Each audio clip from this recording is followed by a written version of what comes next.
Hey everybody, welcome back to RPG Imaginings. I thought that it would be a fun thing to do now that the Runequest starter set has been released to play the SoloQuest scenario that is present in the starter.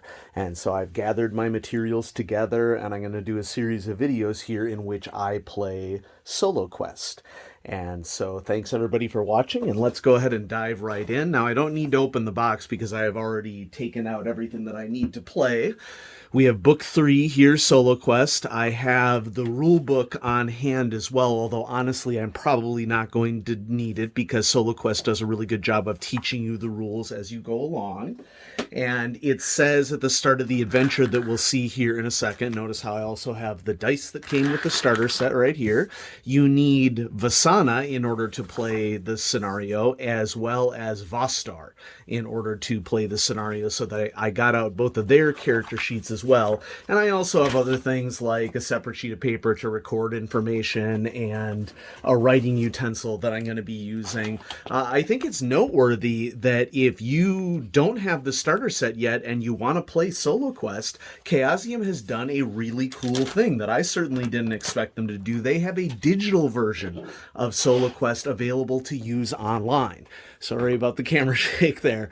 And if you would like to run this scenario, I put a link in the description below about how you can play SoloQuest digitally without the starter set. And so that's another thing that you could do. I decided not to do the digital version of SoloQuest largely because my microphone setup is not very good for screen recording on my computer. I just cannot get it to sound good.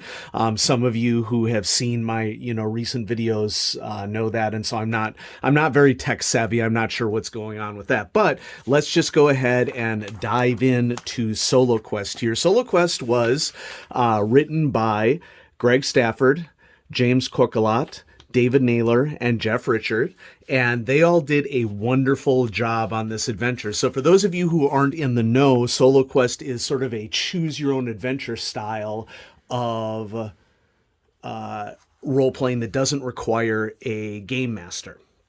And so there's pieces to read. This is going to be a solo adventure about the Battle of Dangerford, and it's going to do a great job of introducing not only the mechanics of the game to us, but also an understanding of the culture of Glorantha, how it works, etc. I am going to read this question or this section here, Vasana, daughter of Farnan, because understanding the history of a character that you are playing in Runequest is a critical aspect of playing the game, and I don't want to leave that to the side because it could be useful for us in playing the adventure. I'm going to do this in several parts. I don't know how many parts it's going to take because I'm going to be making some of the decisions, but the plan is always to end each video with a decision that members of the audience can make in the comments of the video. And so let's go ahead and dive right in. Where possible, I will also be throwing in an edited version of the text blown up to one side so that it's easier for you viewers in the audience to read it. So let's start with Vasana, daughter of Farnan. In this story, you are Vasana, daughter of Farnan. You are a loyal Sardarite, a master of battle, and a devoted worshiper of Vinga, an aspect of the god Orlanth. A full biography and description of Vasana is included on her character sheet. You can read through this now or dive right into the adventure, learning about Vasana as you play. And just for reference purposes, if we look at Vasana's character sheet, there is character backstory right here, as well as advice on how to play Vasana. Now, it's going to be a little bit more controlled in SoloQuest, but let's go ahead and, just read like the italicized blurb here because it's sort of Vasana speaking about who she is. So, female, age 21, heavy cavalry woman of the Arnaldori clan of the Kolimar tribe. I am Vasana, the daughter of Farnan, a hero of Starbro's rebellion, slain and devoured by the Crimson Bat. In my war of revenge against the Lunar Empire, I gained the attention of Argoth at the Battle of Pennel Ford. I was sorely wounded at the Second Battle of Moonbroth, granting me this terrible scar across the left half of my face. I returned to my mother's farm to recover, and now I am ready for adventure. My friends know me for a fearsome bison rider, a skilled hand with a sword, and a devout worshiper of Orlanth adventurous. My honor is my greatest strength. And that's going to be, played out in the mechanics to an extent. Vasana's key runes are air, not exactly surprising for a worshiper of Orlanth adventurous, but also moon. And then you can see her power vicinities are clearly displayed over here. And here's the inside of her character sheet. Okay. And part of the reason why I have paper on hand is because this being a pre-gen, I really don't want to mark on it at all. So I make those markings on a separate sheet of paper when they show up. And so that's the character sheet we will be working off of. The only thing you really need to know about the hero of this story is that Vasana is, above all else, a fierce warrior. She is as skilled with a sword as she is with the lance she uses while riding her bison Molon. Vasana also has a keen eye, represented by a high scan skill, good tactical awareness, represented by a high battle skill, and is a competent leader, represented by her high charisma and respectable orate skill. Do not worry about remembering the mechanical details for now. These are explained to you throughout the adventure itself. Keep in mind a general understanding of this proud warrior, and you should be able to navigate the upcoming battle successfully and help determine the fate of Sartar and potentially all of Dragon Past. Okay, and so there's notes about how to take damage, experience, battle result totals, which I am going to read this because this is a key mechanic that is unique to SoloQuest, and anybody can read about taking damage or how experience works because it works just as it does in the rule book. But let's read about battle result totals. For this scenario, Vasana's impact on the Battle of Dangerford is measured using a tally. Rather than dealing damage to one of the hundreds of warriors on the lunar side and tracking the individual blows, wounds, and other minutiae, the battle result total, BRT, is a general guide for Vasana's effect on the enormous conflict. At the end of the scenario, Vasana's BRT will determine the battle's outcome, and she will be rewarded accordingly. Some actions, while strategically efficient, will break the traditional rules of engagement. You must balance your ability to keep tradition, preserve Vasana's all-important honor value, and manage the practical aspects of the combat ahead. Take a brief look at Vasana's adventurer sheet and ensure you have all the required materials to play, like a pencil, paper, and dice when you are ready to begin.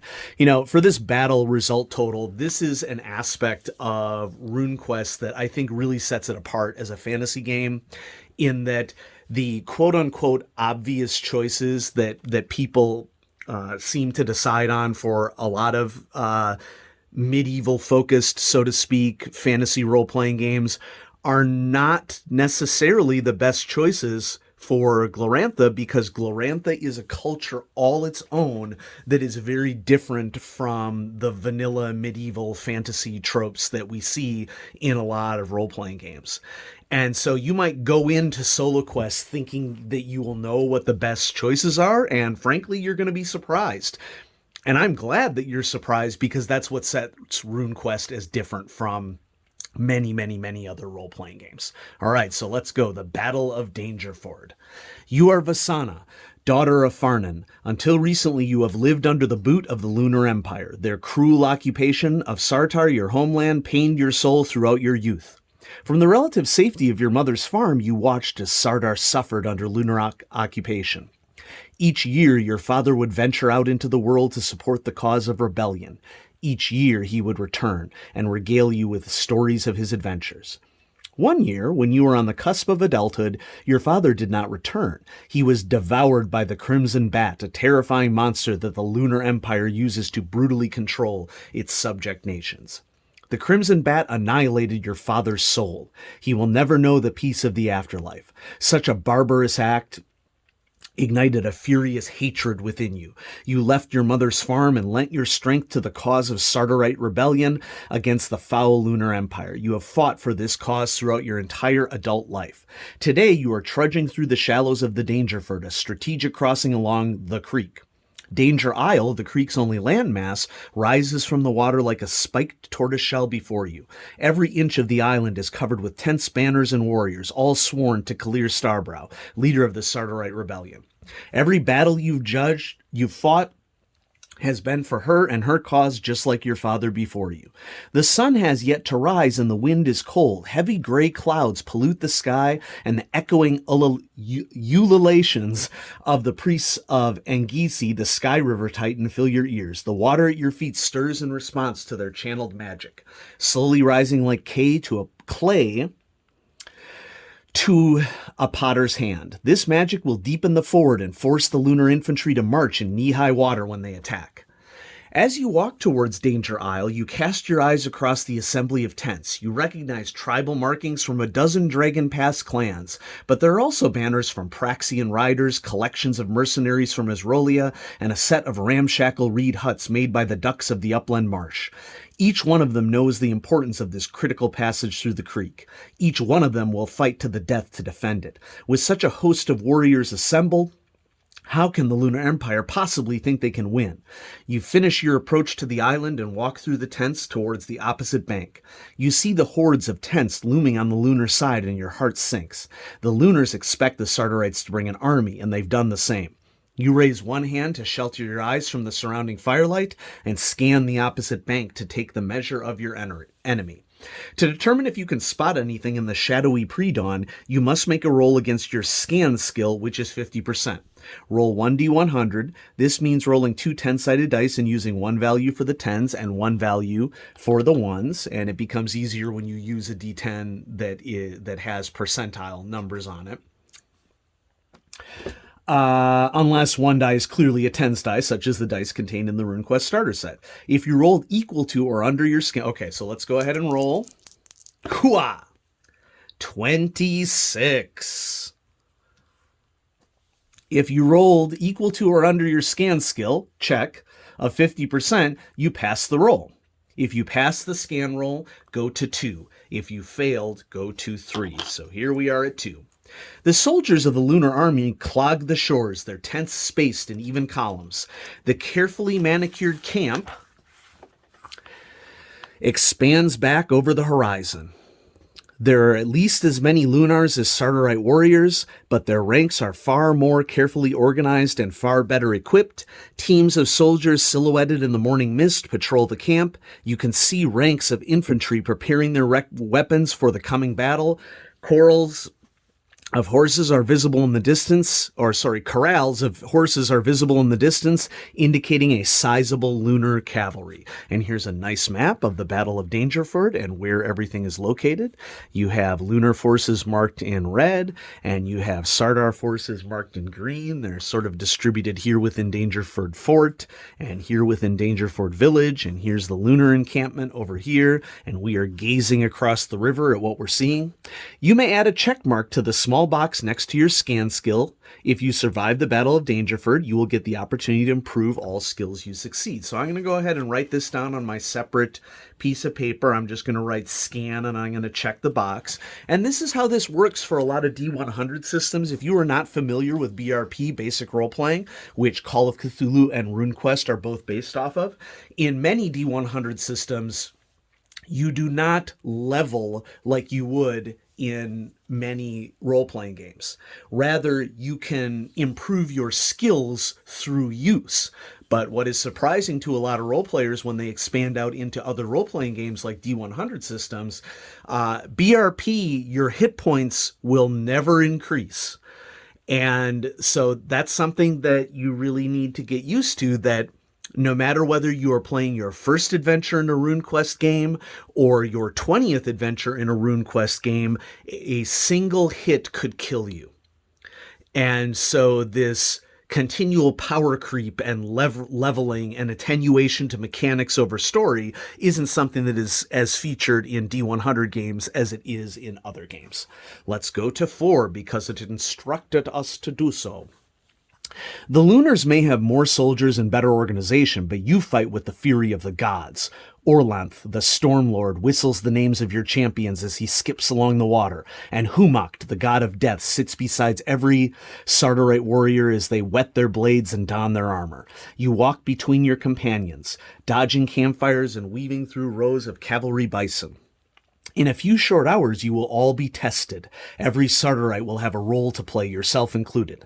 As a member of the cavalry, you will join the Sardarite archers in skirmish as the lunar hoplites advance. When they reach the deepest part of the ford, you will fall back to your bison, ready your lance and shield, and charge the exposed lunar flanks amidst a flurry of arrows and magic from both sides. One misstep and the heavily armored lunar infantry will reach the Sardarite ranks, devastating your forces. You cannot allow this to happen.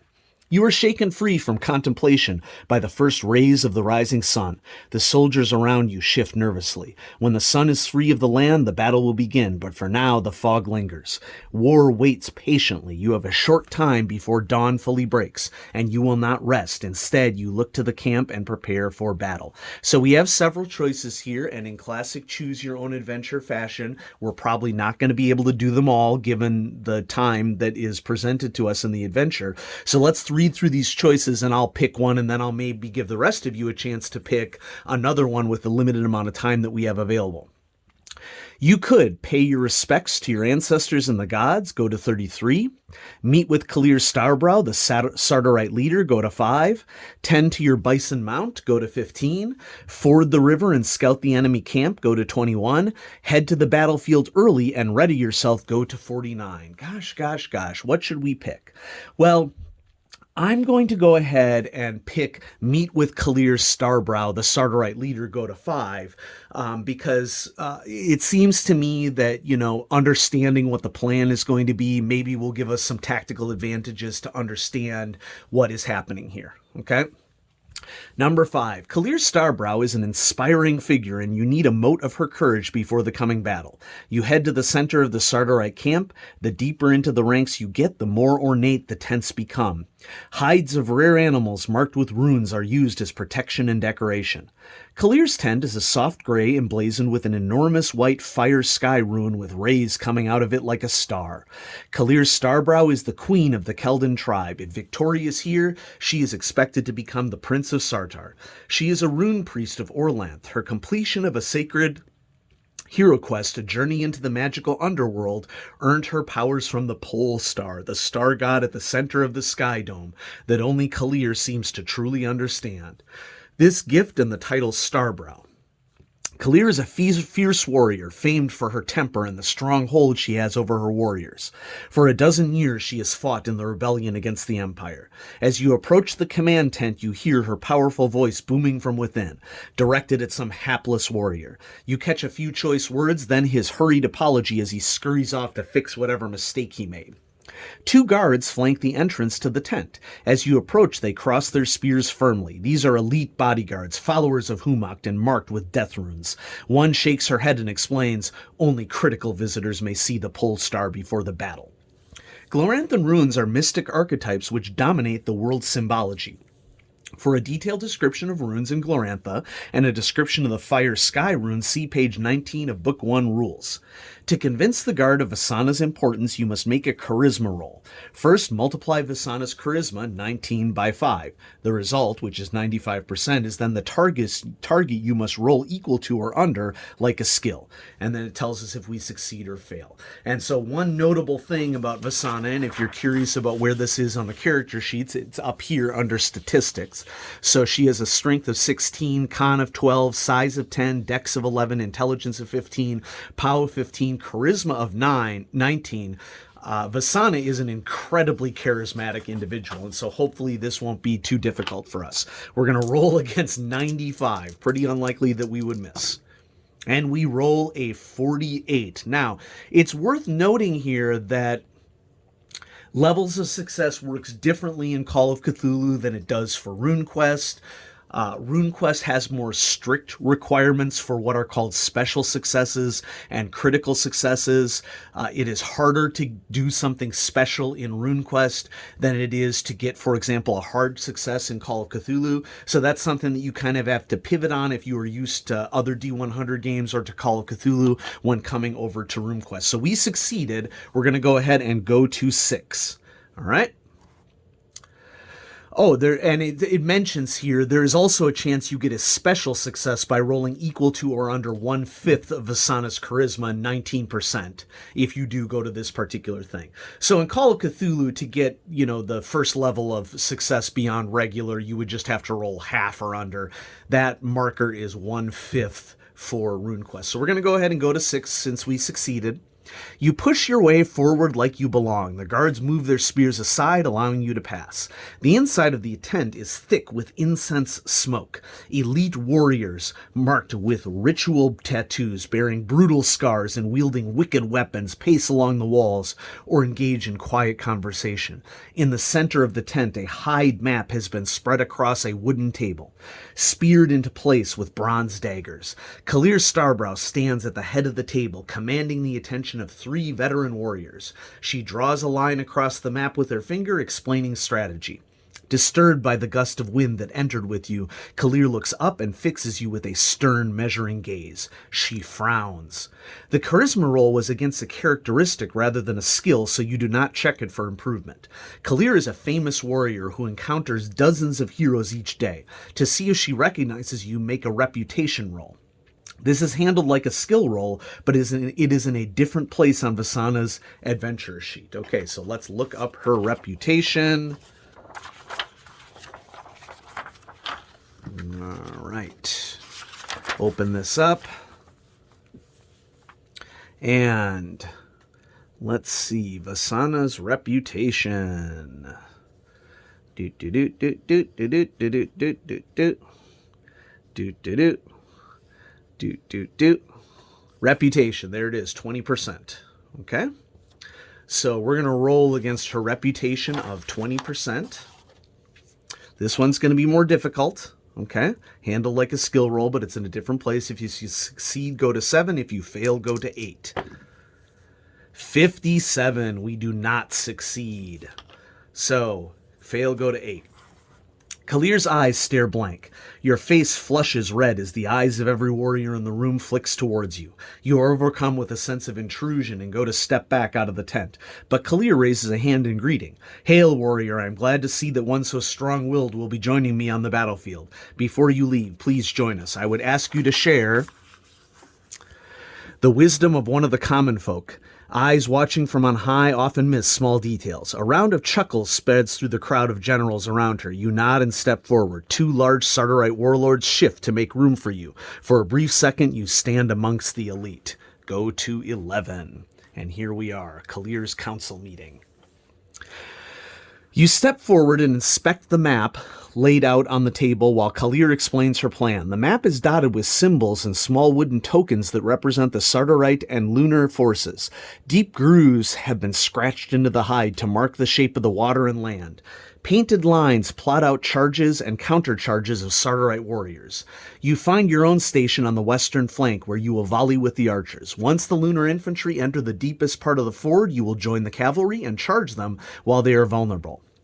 Kalir herself will charge at the same time you do, from the eastern flank. If all goes well, you will meet her again in the center of the battle. As you run through the conflict in your mind, you think you find a flaw in the plan. The Sardarite cavalry charge will decimate the lunar infantry, but when the lunar cavalry joins the fray, you will be greatly outnumbered. Now, we come to a choice, and I think given the length of the video here, I'm going to leave that choice up to you. To judge the plan and voice Vasana's concerns, make a battle roll. If you roll equal to or under 65%, she succeeds, go to 12. If you fail, go to 13. If she trusts in her leaders and instead offers her respects, go to 14. So what do you think we should do? Should we make that battle roll and see if we succeed and suggest something, or are we maybe risking that they dislike us even more given what happened the last time? Or should we just go ahead and trust that they might have something up their sleeve that they may not understand? After all, these are all supposedly competent warriors in the tent. So go ahead and post in the comments, battle roll or trust in leaders. And based upon what you all think, I will make the decision and we will continue this in part 2. And so thanks for joining me for part 1 of the SoloQuest adventure, The Battle for Dangerford, that comes in the Runequest starter set. And I marked down that we are on section 11 right here, and I look forward to seeing what you think in the comments. And you know what? Don't just say whether you think we should make the battle roll or whether we should just trust in our leaders. Give us a reason for it. Like, what's the rationale, given what you know about Glorantha, that it might be a good idea to choose one over the other? And here we have this lovely image of Asana charging in on Molon, her bison. Yeah, thanks for watching, everybody. And I should probably also mention that this copy of SoloQuest was provided to me in the Runequest starter set by Chaosium. So I guess this is technically a sponsored video, and that should always be mentioned in any video. Thanks for watching RPG Imaginings, everybody. Have a great day.